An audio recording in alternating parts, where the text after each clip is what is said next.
గడిచిన 5 ఏళ్లలో వైకాపా ప్రభుత్వ హయాంలో పంచాయతీరాజ్ ఉద్యోగులు తమ సమస్యలు పరిష్కరించాలని, డిమాండ్లు నెరవేర్చాలని సమ్మె చేస్తూ వస్తున్నారు. ఈ నేపథ్యంలో కొత్తగా ఏర్పడిన కూటమి ప్రభుత్వం వాటి సమస్యల పరిష్కారం వైపుగా అడుగులు వేస్తోంది. అయితే ఆంధ్రప్రదేశ్ డిప్యూటీ సీఎం, పంచాయతీరాజ్, గ్రామీణాభివృద్ధి, అటవీ మరియు సైన్స్ అండ్ టెక్నాలజీ శాఖ మంత్రి పవన్ కళ్యాణ్ పంచాయతీరాజ్ సంఘం నేతలతో సమీక్షా సమావేశం నిర్వహించారు. మీ కష్టం వింటాను, ఆలోచిస్తాను, పరిష్కారం చూపుతానంటూ ఉద్యోగ సంఘ నేతలతో పవన్ అన్నారు.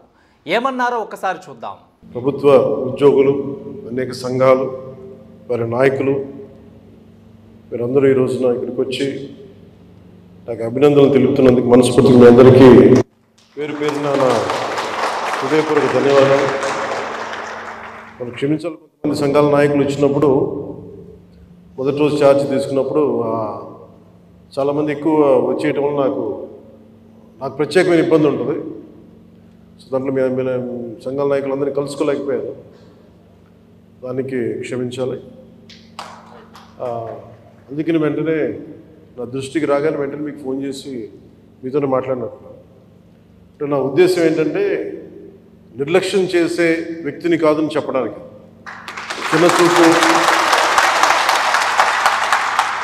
చిన్న చూపు చూసే వ్యక్తిని కాదు. మీ సమస్య నా సమస్య, అది చాలాసార్లు సభలో చెప్పాను. కానీ ఇప్పుడు ప్రత్యేకించి ఛార్జ్ తీసుకున్న తర్వాత మీకు మళ్ళీ మీ అందరికీ తెలియజేసుకుంటా ఉన్నాను. మిమ్మల్ని అర్థం చేసుకునే వ్యక్తిని, మీ సమస్యల్ని పరిష్కరించడం, ఎంత త్వరగా పరిష్కరించడం అనేది నా ఒక్కడి చేతిలో లేదు. కానీ మీ సమస్యల్ని వినగలిగే శక్తి ఉన్నవాడు. ముందు సమస్యని వింటే పరిష్కారం దొరుకుతుంది. వినటానికి అలసట అందరికీ. సో నేను మీకు ప్రత్యేకించి తెలియజేసుకునేది, నేను వినే వ్యక్తిని. ఇందాక మీ సహచరులు ఎవరు వచ్చి ఇక్కడికి ఇచ్చారు, సహచరాలు, అది ఖచ్చితంగా యుద్ధ ప్రాతిపాదికన మీరు ఆ సమస్యను పరిష్కరిస్తాను మీరు వచ్చి ఇచ్చారు.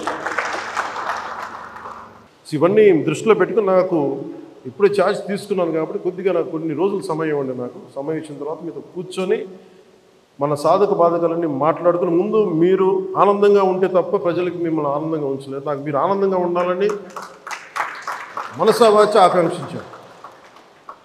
అలాగే మీ సమస్యనమ్మా నేను వెంటనే అది మాట్లాడేస్తాను. నేను లాస్ట్ టైం కూడా చేయించాను, 2014లో కూడా ఇలాంటి ఇష్యూ ఏదో ఉంటే నేను అది ప్రత్యేకించి చేయించాను. It will be done. అది మేమే కూర్చోబెట్టి చేస్తాను. అది మటు కొంచెం మాట్లాడుతున్నాను, చెప్తాను. సో మీ అందరికీ ప్రత్యేక ధన్యవాదాలు తెలుపుకుంటే, అంటే నేను ఎంత అవగాహన చేసుకున్నాను అనడానికి మీరు చెప్పిన ప్రతి పాయింట్ యాజ్ ఆన్ నౌ నేను నోట్ చేసుకున్నాను. దీని మీద నేను అంటే వీటి మీద కూర్చొని నెక్స్ట్ టైం మీటింగ్ నాకు కొంచెం ప్రిపరేటరీ వర్క్ కావాలి. అందువల్ల కూర్చొని మీతో మాట్లాడతాను తెలియజేసుకుని మీ అందరికీ ప్రత్యేకమైన ధన్యవాదాలు తెలుపు సెలవు తీసుకున్నాను.